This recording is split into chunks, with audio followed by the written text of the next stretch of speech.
Welcome to Abandoned to Abundant, the podcast where we reclaim our power, we rewrite our stories, and step fully into the abundant life we deserve. I am your host, Linda Brand. I am a certified life coach, a dream builder coach, and an entrepreneur. I know what it feels like to be lost, stuck, and alone. I know what it feels like to be abandoned by life's circumstances, but I also know what it takes to rebuild and create a life of overflowing with passion, purpose, joy, and abundance. You are worthy of living a life of joy and abundance. If you're here, there's a reason. If you're ready to break free from limiting beliefs, step into your most authentic self, learn to love yourself, manifest the life of your dreams, you are in the right place. Let's shift from feeling abandoned to feeling abundant. Are you ready? Let's go.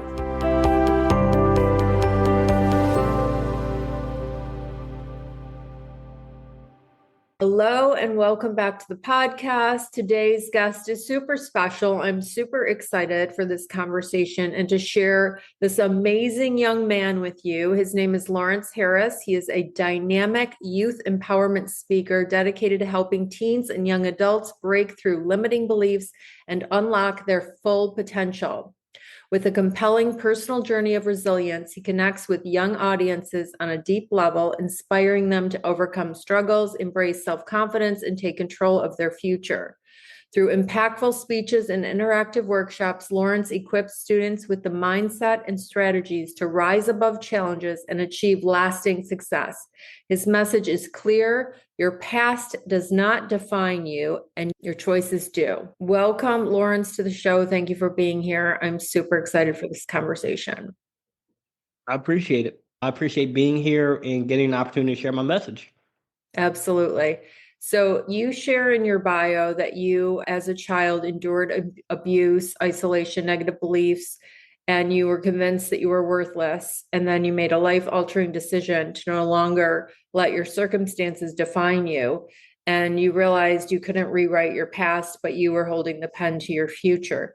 When you made that life-altering decision at 14 to control your future, what was the turning point that led you to that decision? It was a very gradual thing. There was the feeling of the worthlessness, which I'll get into where that came from as well. Because growing up, I was dealing with an abusive father. And this isn't to villainize him, because obviously people, when they do something like that, they must be going through something inside of themselves that caused them to lash out on others. But he did what he did, whatever his reason was. And it led me to this feeling of, how can I try to become a good man to those around me if the person who's supposed to set that example is displaying the worst of the worst to me? So as time went on, I end up getting kicked out of his house, and I'm living with my mom, but my younger siblings are still going over to his house because they have shared custody. So I'm looking into my bathroom mirror, and I had just felt so down about myself, but also because I'm so paranoid of waking up in the middle of the night from nightmares every 2 hours, I can barely sleep. And I just told myself, this can't be it. This cannot be the rest of my life. I'm not going to allow myself to stay in whatever this is, because it's no matter what I do, it seems like nothing's working.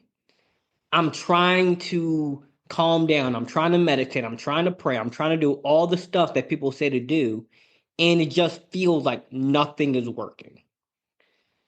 But once I told myself that I'll figure this out somehow, like there's no alternative. I'm figuring this out. I'm getting myself together. I'm picking myself up. I'm not just going to stay laying down taking this. That's where that decision came in. And I am so grateful for all the people who helped me on that journey, the people who were there for me when I wasn't even there for myself. I'm so grateful for all of them. Who? Like, for instance? First ones up on that list are my mom, obviously. As cheesy as it is for people to say this, nobody loves you in the same way that your mom often does. Because I was a real headache to be around back then.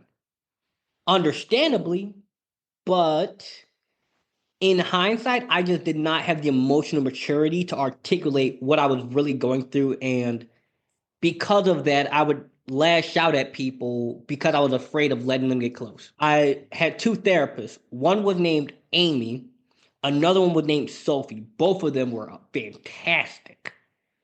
They Wonderful. really helped me realize that I can be somebody Mm, because your mind is really good at playing tricks on you. If you believe that you're worthless, you'll find evidence for it. Even in the smallest of things, somebody looked at you a certain way. Now you think, oh, they think I must be hideous. No, your shirt's on inside out. They were about to just point out your clothes are on the wrong way. But at the same time, even though I had people who were supportive and loving, my own mind was convincing me that they really didn't care until I had to peel back all the layers and realize what was really going on. My uncle, yeah, he helped me to the best way I can explain it is embrace my inner child. Because even though he's in his 30s, he's like a kid in a good way. He loves to play video games, he loves going to parks. He just loves letting that inner child out. And he was able to help me realize that part of it, I didn't have that childhood experience. So I had to give it to myself. you're Um, incredible. You are only 19 years old. Like your childhood wasn't that long ago. Um, yeah, how did you? So I love that you had therapists that were good and helpful because a bad therapist is the worst. And I love that yeah. your mother helped you and loved you and all that. It's amazing. So you were blessed in those regards. How did you begin shifting your mindset from feeling worthless to reclaiming your inner strength? Was it the therapy and It was a mix of a lot of things. The main ones were obviously with therapy, that helped me as much as I was willing to let it. Because you got to talk about it, you got to let them know what's going on. But in order to figure out what's going on inside your own head and articulate that, I got into journaling. So I would write down how I was feeling. I would write down what's on my mind, what happened today, what am I going through, and I could turn all these jumbled words up here into something that someone else can understand. And instead of me saying that every day it feels like I'm taking a shower with no skin and the water is either steaming hot or freezing cold, people are like, okay, that sounds like it hurts really bad. It does. But without having to get poetic about it, now I can simply say that I was going through constant flashbacks of childhood abuse. That's easy to understand. People can hear that and they can help you. They're like, okay, so do you want to talk to a therapist? Do you want to pray about it? What do you want to try in order to get past this? Another huge thing for me that I often tell people is you have to when you're that down and you feel like just worthless, you feel like nothing's going, you feel like you can't do anything. You need to have some sort of higher power that you believe in, whether that is God, universe, Allah, Buddha, whatever. It doesn't matter what you believe in, it just matters you believe in something. Because when we get into this mindset of, I'm all I've got, I was born alone, I'm going to die alone, it sounds all cool, but that's a really scary place to be. Because if up to this point, your life has been chaotic and you're the one running it, you need to give it off to somebody else. You need to pass it on and say, okay, universe, spirit, God, whoever, it's in your hand now. Take the wheel because I keep crashing the car. I keep failing the driving test. I need you to step in. surrender, right? Yeah, it's like you have to be willing to stop trying to keep fighting the battle and instead take some time to rest and recover and understand that I'm not in this alone. I might feel like I am, But just because you feel like you're alone does not mean you are. I love that. So, what were some of the hardest moments you faced during that transition, and how did you push through them? One of the hardest moments was when I started asking myself why. Okay, so I'm 14 years old and I just had this massive breakdown where it feels like everything's falling down on me. I'm like having these vivid full body flashbacks. My family's stressed out because I was stressing them out. Okay, I can look back and admit that being around me back then, I didn't want people to help me because I was afraid to let you help. Because if you get close to me, that means you can hurt me. And in my case, my dad, who was close to me, was the one who hurt me. And he was So, supposed to be a role model, and he was, yeah. and you're a boy, and he's a man. So it's like now you have that separation of you can't even have that connection with your father. So you have trouble figuring out, okay, what's the framework to be a good man? And then there's also the stereotype of, oh, you got to toughen up and be a man. You can't talk about your emotions, blah, blah, blah, all that stuff. Right. And that led to me not wanting to accept help because I don't want to look soft and weak. That's a So the program. hardest thing for me was when I started asking myself why. Like I stopped running from the answers because, okay, Lawrence, why do you have trouble accepting help from people? The reason why is because you're afraid of seeming emotional. Who told you that being emotional was bad? Oh, your father did. So you're living your life based off the thoughts of the person who harmed you the most? Yeah. Wow. Yeah. Okay, Lawrence, why are you afraid of seeming quote unquote emotional? Because I don't want to seem weak and vulnerable. So who said that vulnerability is a weakness? Right. Your dad did. And it's And really a superpower. yeah, and when you get honest and you stop running from the truth, not trying to get the truth that you want, the truth that is sunshine and rainbows and cupcakes, but no, you get the hard, cold truth that here it is. This is the truth. You wanted the answer. So that would be one of them up there. Okay. A second one I'll mention Okay. is that when I mentioned him kicking me out, the story of that was we were going to church. And this was the day when I like finally stood up to him and I like told him that you're telling me to come downstairs, but then you tell me to go back upstairs, just make up your mind. Because I was genuinely so fed up with him. And we get to the church. Afterwards, he kicked me out in front of the church. So he like disowned me in front of the church. So we're outside the building. The pastor comes out, the congregation comes out, everybody, oh my God, what's going on? And there's this whole argument out there. And then he gets in the car, drives off with my siblings. And from that point on, I completely lived with my mom, but my siblings were still going over there. The feeling of disownment from your own father in front of a church. If there's any place you wouldn't disown somebody, I would assume a religious building would be pretty high on that list. Yeah. So Yeah. that was a lot to unpack for me there. Yeah. Oh, wow. So you started writing and speaking at just 15. What gave you the courage to share your story publicly?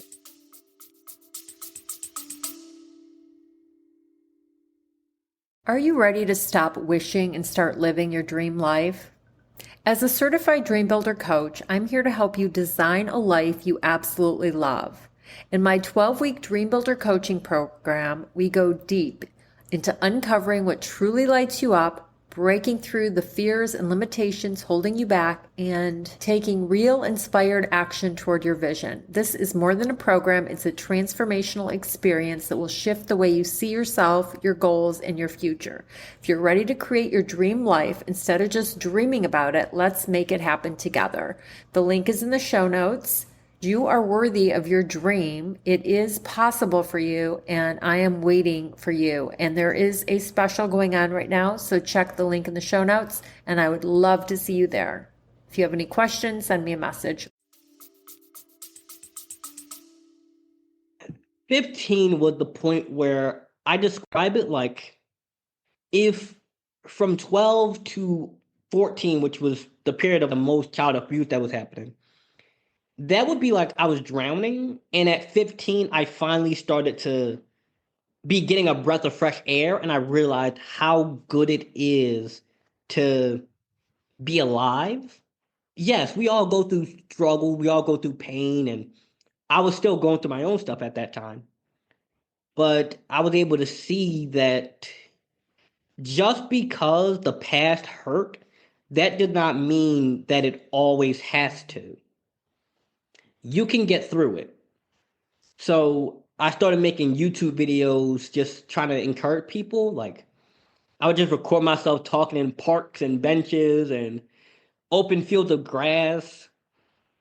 I would write books trying to inspire people and teach them what I knew, even though I was fully aware that I didn't know a lot. I knew something. I Even if I was just one step in front of the person reading the book or one step in front of the person watching the video, they could say, I'm not the only one. Like, this guy's talking about it. He's not even just talking about it, he's putting it on the internet. He's putting himself in front of people who could judge him and criticize him and leave hate comments. And like, I'm putting myself in the line of fire to let other people realize that you're not alone. I love So that's where it came from. your The strength stuff. to put it out there was I knew that if 13-year-old me saw somebody who went through what he did, was talking about it, and was around the same age as him, she could feel like, yeah, I could really get through this. So inspiring. You're so inspiring. What would you tell? So many young people struggle with feeling unseen and unheard. What would you say to someone who is in that place right now? I would say that before we go looking for other people to see us and other people to listen to us, we have to listen to ourselves. We have to be there for the person in the mirror. Because, yes, we all want friends, we all want family, we all want relationships, love, support, and there's nothing wrong with that. These are great, beautiful things. But you have to first be there for you.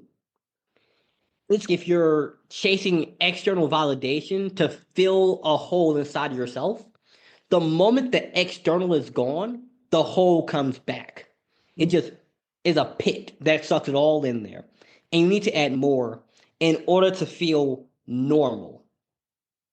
Yeah. But if instead we listen to the person in the mirror, we write to ourselves, maybe get a diary, or we spend some time in nature, or go for a run, or go to the gym, whatever self care practice works for you, do that. Because before you can have anything else on the outside, you have to have you. Mm-hmm. Amen. So good. Yeah. So, what's one powerful lesson you've learned from the people you've spoken to or coached? I would say that one of the most powerful lessons I've learned from people who I've spoken to or coach, I would say the most powerful one is that whatever you believe will become your life. Because I've seen people in two-parent households, mom's a nurse, dad's a lawyer. I've seen them in that situation believe that the world was out to get them and that everything was going to fall apart, and they genuinely believe it. They're not being emotional, they're not being overreactive, they're not just pretending. No, they genuinely believe it. And they live their life as if they were in a dangerous situation when they're not. I've seen other people who have parents who are addicted to substances. I've seen people who grew up in the most downright despicable situations who Like I said earlier, they just said to themselves, I'll figure this out. I'll find a way out. And they do. I love it. So the most powerful lesson I've learned is whatever you believe, you will bring into your reality. Not overnight, not in a month, not in a year, but it will slowly but surely come to fruition. So guard your mind because whatever goes on up here will start to go on out here. Incredible. So true. So true. So, can you tell us about that first speaking experience at the summer camp? What was that like? Yes. So we were walking through this forest, and I'm 15 years old. We're just looking around in nature. And this was beautiful because I didn't even intend to start giving them a speech. I was just talking about the trees and the birds and the river, and it started to weave itself together into how we spend so much time distracted in life. We spend so much time checking our email or checking Instagram or checking TikTok or another social media platform or, oh, I got to go pick up the kids from school. I have to go check on my boyfriend or girlfriend. I have to go hang out with my friends. I need to go play basketball. I have to do all these things. But when we just stop and stand still and we listen to the wind blowing through the leaves, the birds chirping, the sun on our skin, the river flowing, and the sound of our feet on the pavement, we can just enjoy being present. So from that, it helped me to realize that there's so much beauty in so many other things. And because I love to talk, like I've just always been a super talkative person, I started to put the pieces together and realize that if I can figure out a way to clearly articulate what goes on up here and the way I see life and how beautiful everything is, a lot of people could benefit from that. So Yeah, that's how that came about. I love it. And I loved your bio and I loved everything. So, you're really amazing. Thank You're welcome. So, how do you help people, others break free from limiting beliefs like you did? It's a process because the first step is acknowledging what yours is. Some someone might have a limiting belief about I can't make a lot of money. Another person might have one about how they look. Another person might have one about where they come from. So it's about firstly acknowledge what yours is. Whenever you have an experience, you're like, you catch yourself saying, oh, I can't because what? That's the limiting belief. I can't make a lot of money because no one in my family does. So your belief is about making money because of your family hasn't. Now, how do we break this down? We look at it and then we go, okay, what can I do to challenge that? What, first of all, what is a lot of money?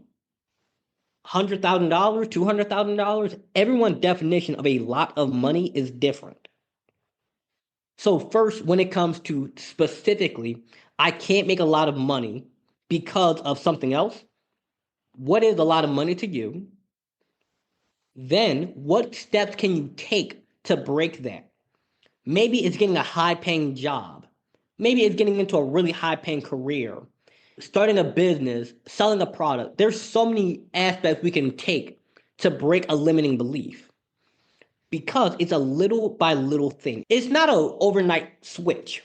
It's more like this. You just slowly but surely you come to realize, wait, one person bought my book. That means I can make money selling books. Not to say a millionaire, but I can make money selling books. Someone bought my book. That means I have a product people want. If I show it to more people, it would be reasonable to say more people would buy the book, which would mean I'd make more money. And if I make enough money, I can then, for a fact, say I can make a lot of money because I've made a lot of money. You build the track record, and every time that limiting belief pops up and says, oh, you can't make a lot of money because your family, But if you have $10 million in the bank, it will be hard to say you can't make a lot of money. So you get evidence to prove that you can.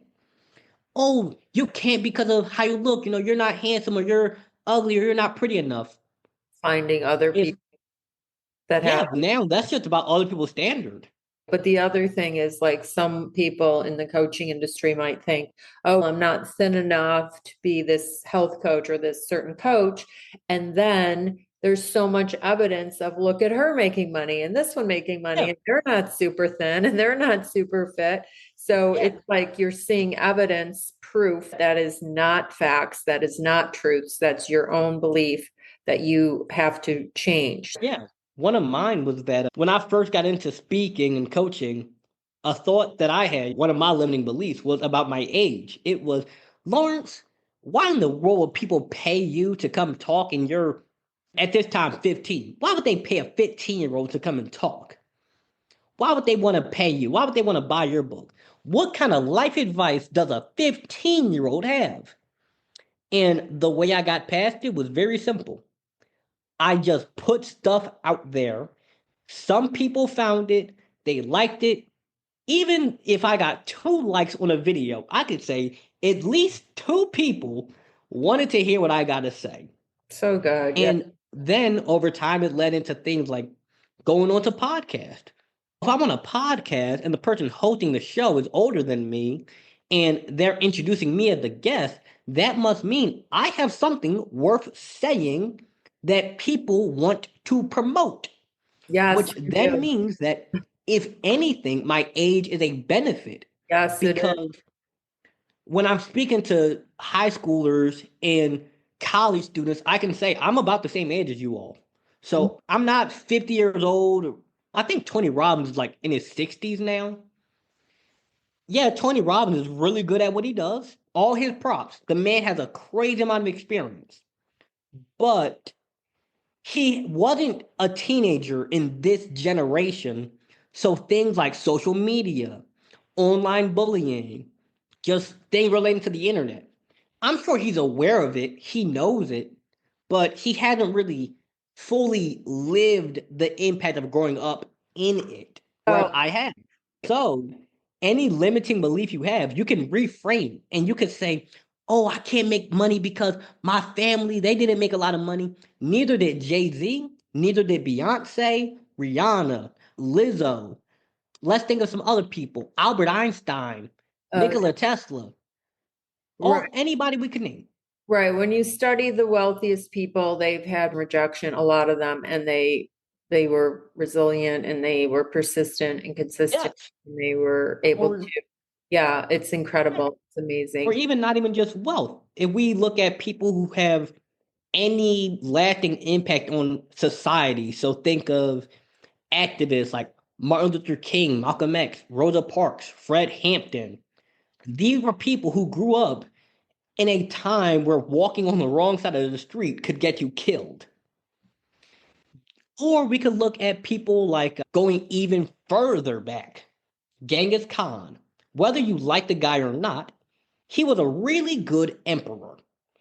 The guy grew up in the middle of the mountains, a nobody, a starving village boy, and went on to take over half the world. Who was it? What's his name? Gen- Genghis Khan. He Okay. was a Mongolian ruler who you could there's an argument to be made that he was a really evil person, but he also did have some practices like that were really advanced for his time. Like he wouldn't just come in and then just raid your place because he felt like it. He gave you the option to surrender. Most emperors back then did not. But Mhm. the point I'm making is that he began his life as a starving boy in the middle of the mountains, a nobody. He then went on to take over half the world. It's incredible. So what daily, so yeah, that's incredible. I love that all this information and that you read all the time. You told me that when we met before that you read a ton of books, and that's what Tony Robbins did in the beginning. He just read books. He never got certifications. He wasn't a license. He read books and he started speaking, and he's incredible. And I want to, it's incredible. But so, what roles, let's see, I have a couple questions. What role does self worth play in healing and transformation? And then, what daily habits or practices have helped you maintain a strong mindset? So the role that self-worth plays in mindset transformation. That's really where it starts because you have to believe you're worth it. Self transformation is not an easy process. You got to look at the things about yourself that need improving and get honest about it. Not because you're trying to get better for somebody else, but you're trying to get better for you. It could be as simple as maybe I need to drop this 5 pounds. It could be as big as I need to stop lying to people. I need to be a better role model to my community. Okay, now how do I go about doing that? Going to the gym is not necessarily an easy process. Changing what you eat, changing your habits, changing the places that you go. You need to make these changes because you're worth it. So self worth reminds you what you're doing and why. I want to become a better person and stop lying to people because I want to be an honest man. I want to be able to say that I told you the truth. I Yeah, want to be able to understand that I am who I am. I don't pretend to be something that I'm not. I just show you Lawrence. And authentic. having a good sense of self worth reminds you that the reason you do this is because you're valuable. I just had to really nail that point in there. Yes. What daily habits or practices have helped you maintain your strong your strong? And then, do you ever still have self doubt? Yeah. So I'll answer those in order. As far as the practices that help me maintain a strong mindset, it is physical activity. So going to the gym is a big one for me. Not even just for the physical health benefits, but it reminds you of resilience. It reminds you of being able to overcome obstacles. And if I can overcome the weight of this bar on my chest, I can overcome the weight of life. Journaling, because every day so much happens in your life. You might have an argument with your family. You might have a job fire. Whatever people go through. Some people go through like major things. Journaling lets you write it out. You can get it from here out. You can physically get it out of your system. Yeah, I tell people that too. I learned that too. It's so powerful. You could have something bothering you, and if you just write it down, you feel so much better. Just Yes. This, taking it out and onto the paper. yeah, it's kind of like ants. You've got all these thoughts and ants running around your head. And if you keep them up there, they're going to build a nest.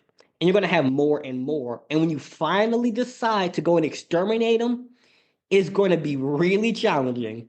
Whereas instead, if every night you just write about what happened, not every single thing, but the stuff that you find worth writing about. Maybe it could be positive things like, oh, dear diary, today I won the lottery. I'm really happy. I got promoted at work. I got hired. I got a raise. The positive stuff. I got a new relationship. I got married. The bank approved me for the loan. But you also need to acknowledge the harder stuff and scary negative stuff. Dear diary, today I'm feeling afraid that my girlfriend's going to break up with me. Okay, why do I feel that? I feel that because she liked somebody's post on Instagram. That's something that people talk about a lot nowadays. Like Mhm. I've seen relationships end all because somebody wanted to like somebody's Instagram post. It's And interesting. then also another third one is making time for you. That can look very different for every person. Maybe that's cooking yourself a really nice dinner, taking yourself out on a date.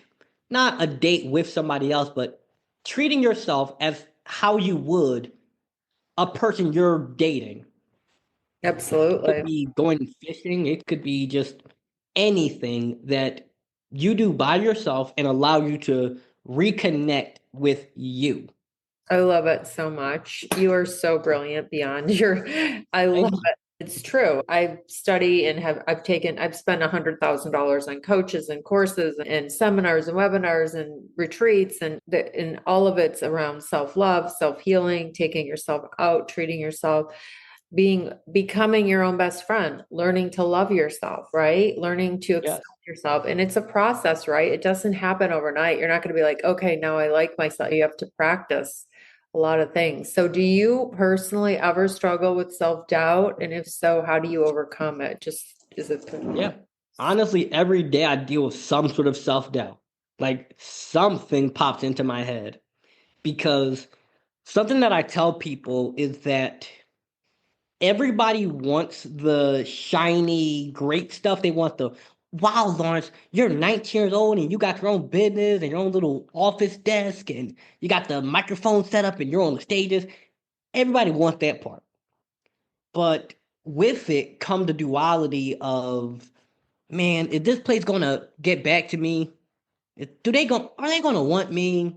What if this happens? What if that happens? Like I have self-doubts that only make sense to myself. But like I mentioned earlier, every time they pop up, I have to challenge. I have to squash that. I have A good one today. Oh, okay. sure, go ahead. Oh, I wanted to share something so powerful. I was listening to a podcast. I listen a lot when I'm driving, and it was this ADHD podcast because I think I self-diagnosed myself with this. And she was saying, so her guest was saying that she did this challenge, and it's a rejection challenge. How many no's can I get? And it was Mm, really interesting and really exciting because basically, if you, Lawrence, were like, when you sent me your thing, and I definitely was intrigued and whatever, I could have just discounted whatever, but it wouldn't be personal.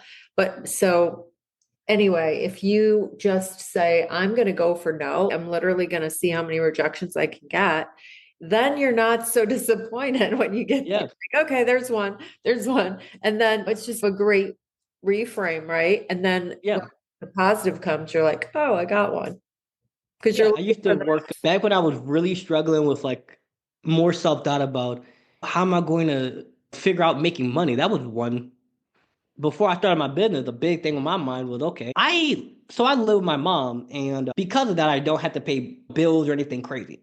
I wasn't about to go homeless, so it wasn't about making money to not be homeless. It was just I hate asking my mom for money. Like I despise it. I would rather walk. I would rather walk than ask her for money for the train. So at this time, I had lost my job at McDonald's, and I was just looking for different jobs. I sent out hundreds of what that site called. I can't remember it off the top of my head. It's the one where people send in job applications. yeah, I don't remember. So I was sending out hundreds of those, and I got one that came back to me. There were these. It's a company that sells solar panels in New Jersey. I live in Philadelphia. Conveniently, there's a bus that goes from my city to their office. It drops me off outside of their office, actually. The only problem is it's a 2 hour bus ride. But me being me, I said this would be a great opportunity for me to see the world. I'll get to travel around New Jersey all day. And I could make a whole lot of money doing this.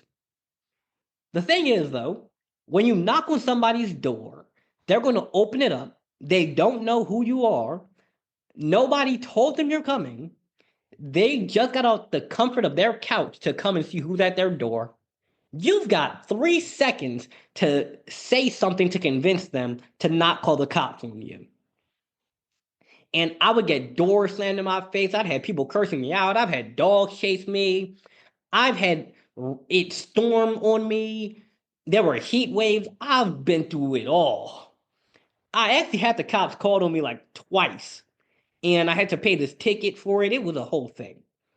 So now every time I have a doubt come into my head, like, Lawrence, you can't do that. I just remind myself, Lawrence, didn't you just knock on hundreds of people's doors a day? And didn't you do all that in the summer? In a storm, no days off, 2 days off throughout the week, Saturday and Sunday. But Lawrence, you really It's- went through all that. You yeah. overcame childhood abuse. You overcame getting kicked out. You've overcome so much. You So picked yourself up you sell at any your solar panels and are you still doing, you're not still doing that job? no, I'm not doing that job anymore. I actually quit it back in, let me remember, I believe I November. Yeah, I almost did that job in Florida when I was moving from Michigan to Florida. They were like solar panels. And then they act like you're gonna get leads, but then you find out you gotta do this. And I'm like, I don't even knock. First of all, in real estate, I don't want to knock on doors because I don't want anyone knocking on my door. But Yeah, yeah, I can totally get that. And yeah, it's crazy. it forces you to get out of your shell because you have no clue who's on the other side of this door. You got no clue what they're going through. I don't You even don't know if they're going to. recommend, yeah, I wouldn't recommend anyone open their door unless they know it because Yeah, it's someone's going to try to sell you something. It's, you know what I yeah. mean? But I've had one really fantastic experience doing that where oh, this lady, she came out of her house and she was one of those like southern women who grew up on a military base. And they have a tradition where if you knock on their door, they have to feed you.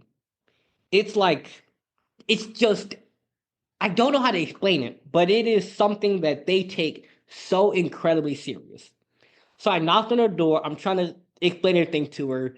And then because of how tired I was, I look up and I'm like, oh my gosh, my bad. I didn't realize y'all had solar panels. And she's like, no, baby, it's all right. And next thing I know, I'm sitting on her couch and she just fed me dinner. It was fish, string beans, rice, and pumpkin pie. I highly don't recommend anybody go inside somebody's house and eat dinner, but I did that. I was hungry. I was tired. yeah, She seemed like a sweet lady. that's so good. So, Lawrence, you're only 19 and you've already accomplished so much. What's next for you? I would say the next thing is really just keep doing what I'm doing because it's seeming like it's working very well. Yes, Inspiring more people, uploading more content, just getting the message out there. absolutely. Because Yeah, I often think to myself that it's not really all about me. The reason why I do this is, of course, I do enjoy speaking. I do enjoy the publicity and the money, and I do enjoy that. I'll admit that. Okay. I'm not going to try and act as if, oh no, I'm just a sweet little saint who's trying to save the world. No, I'm trying to do that, but I'm also trying to make money. But the point of it not being all about me is that the driving force behind this is the betterment of those around me, the betterment of the world. Because that look, I've had people message me and they'll say things like, man, I saw this video of you and it helped me to decide to go back to school, or I decided to stop arguing with my parents and now we're getting along better. Me and my girlfriend aren't arguing anymore.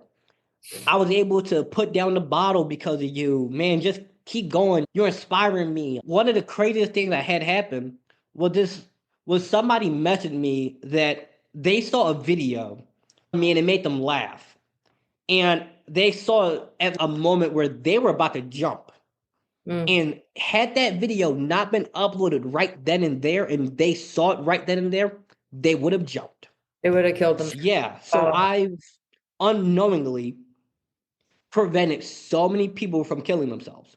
yeah. Oh, I've of been able course. to help people in Yeah. There's a ways that mental, yeah. if my 15-year-old self heard all this now, he'd be like, man, there's no way. There's no way.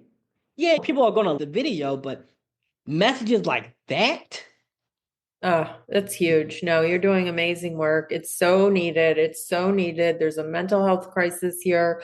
What is the biggest message you want people to take away from your story? And a couple I would of, say the biggest message I want them to take away from my story. There's multiple, but one of the biggest ones is definitely resilience. Because I don't try to add any fluff to it. I simply speak about it how it happened. And in that, I've come to realize that all of us go through something. Everybody has something that was hard that they went through that they don't talk about. Maybe that was getting kicked out. Maybe it was addictions. Maybe it was losing your home. There's so many things that people go through that they just don't talk about. And I'm not saying that everybody needs to go up and share it with the world. It's simply about understanding that whatever hard moments you went through does not have to define you.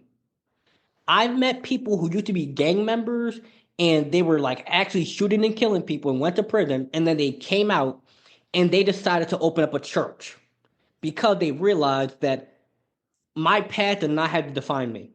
Oh, yeah. I did what I did, I was who I was, but that did not have to be my lasting legacy. And in those hardships, you get to find out what you're made of, because iron is, it's just, if you see a lump of iron, it looks dirty, it looks rusty, it's just, ugh, what is this? But steel, and you're like, wow, this shiny steel skyscraper, I love this. The iron needs to go through the fire, it had to get hammered down, it had to be grinded and shined and polished and melted and burned and then cleaned up, and then it becomes the steel.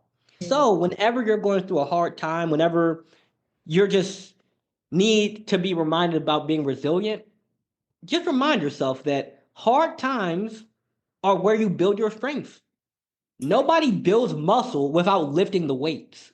That's right. Nobody True. is able to learn how to swim if they don't jump in the water. So Right. when you're in that water and it feels like you're drowning, just keep swimming and you'll figure it out. So good. True.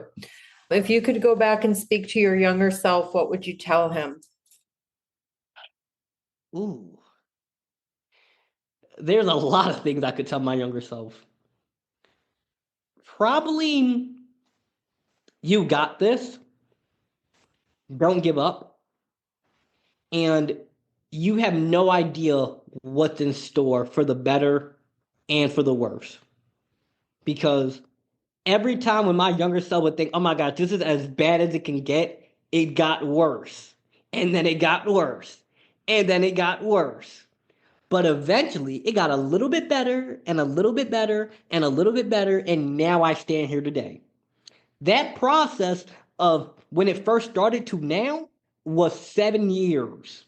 A lot happened in 7 years. It wasn't like this. It was more like this. And then it went up a little bit and then it drops and then it like spikes all up and then you're here. So it's That's how not it what you, right.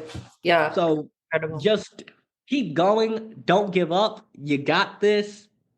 I would give myself a lot of encouragement, but also letting myself know realistically that, okay, you want the good, but those hard times I went through where I just felt like nothing was worth living for, once I got through that, I realized everything is worth living for.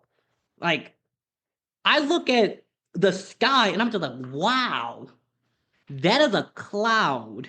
That is a giant ball of water Yeah. held up in the sky, but it's so far up that it's frozen, but it looks so close because it's so massive. And then you'll see a bird and you'll be like, it's so beautiful. It could be a brown, dirty, dusty bird, but you're just like, that is a piece of life right there. Or grass. I don't think we ever really take time to appreciate the smallest things. Right. If we didn't have trees and we didn't have grass, we wouldn't have air, we would suffocate and everything would suck. Yes, I So agree. just appreciate the little moments, even when life feels like it's all up in flames and everything's going wrong and you're getting broken up with and your house burnt down and your dog got ran over and your grandma got hit by a bus and everything going wrong. Just find something to be like, hey, at least I have all 10 fingers. Yes, gratitude. Yeah, we didn't touch on that, but I do have to wrap up soon because I have another interview. But this has been so incredible. I love talking to you. I see nothing but success in your future and massive success, actually. I'm really super proud of you as a young person. And what advice do you have for parents, teachers, or mentors who want to better support young people going through struggles? This is my last question. I would say you have to be willing to listen. Like it's so obvious, but to truly listen, to let them pour it all out without any judgment, without any, I think you should do this. No, just ask them if you want advice. Or do you just want me to listen? Because sometimes all we need is to feel like somebody is actually listening, that somebody actually cares. And one of the best ways to do that is simply, check ins. If you see there's something that might be wrong, or even if you think that there's nothing wrong, still check in. Make time, hear about their interest. Oh, Michael, I remember you said that you really wanted to make paintings, so here's an art set. Not for your birthday, not for Christmas, not because of any major holiday or reason. Just, I remember last month you said you wanted to get into art. Here's an art set. That'll go a very long way. Not just in the sense of his career making art, but in knowing that people actually listen, people actually care, and people actually pay attention. I love it. Thank you. You're welcome. No, thank you. Thank you for being here. Tell everybody where they can find you. And is there anything that you want to share that we didn't cover? No, we can wrap it up on this Okay. with, if any of you are interested in finding me, lawrencecharris.com. My Instagram is Mr.Notorious, N-O-T, Oreo, U-S. My TikTok is Notorious, spelt the same way, _university, same thing on my YouTube. Or you could just look up Lawrence C. Harris into Google and all of those will pop up. I have a very specific name. Nice, nice. Thank you. And one last question. Are you vegetarian or vegan or anything? I'm not. I eat pretty much whatever. I just try to avoid eating too much overly processed stuff. Okay, just curious. And then how many books have you written, Lawrence? Last time I checked, I believe 7. All self-published or? Yeah, I just put them all up on Amazon. You can also find those on Amazon, Lawrence C. Harris. You're incredible. Thank Awesome. you. I'm trying. You're doing amazing. Keep it up, keep it up. And I'm so excited. I shared with 2 people just that your bio and that I'm interviewing you, and they were very excited to listen. So, Of course. yeah, They can reach out to me. yes. Have a wonderful rest of your day. And thank you so much for being here. You too. Thank you for listening to today's episode. I hope it was inspiring. I hope that you were inspired to step deeper into your power and embrace the abundance that's around you and within you. If you loved this episode, please share with someone you think would benefit. Subscribe so you know when the next episode is, and leave a review. It means so much to me to grow this audience. Let's try to help as many people as we can. Let's try to create a new earth. And let's stay connected. Follow me on social media. I'm on Instagram at Linda Brand Coach and Abandoned to Abundant. Also, if you're ready to take your transformation even further, check out my coaching and resources at lindabrandcoach.com. Remember, you are worthy, you are powerful, and abundance is your birthright. Take care, everybody. Till next time.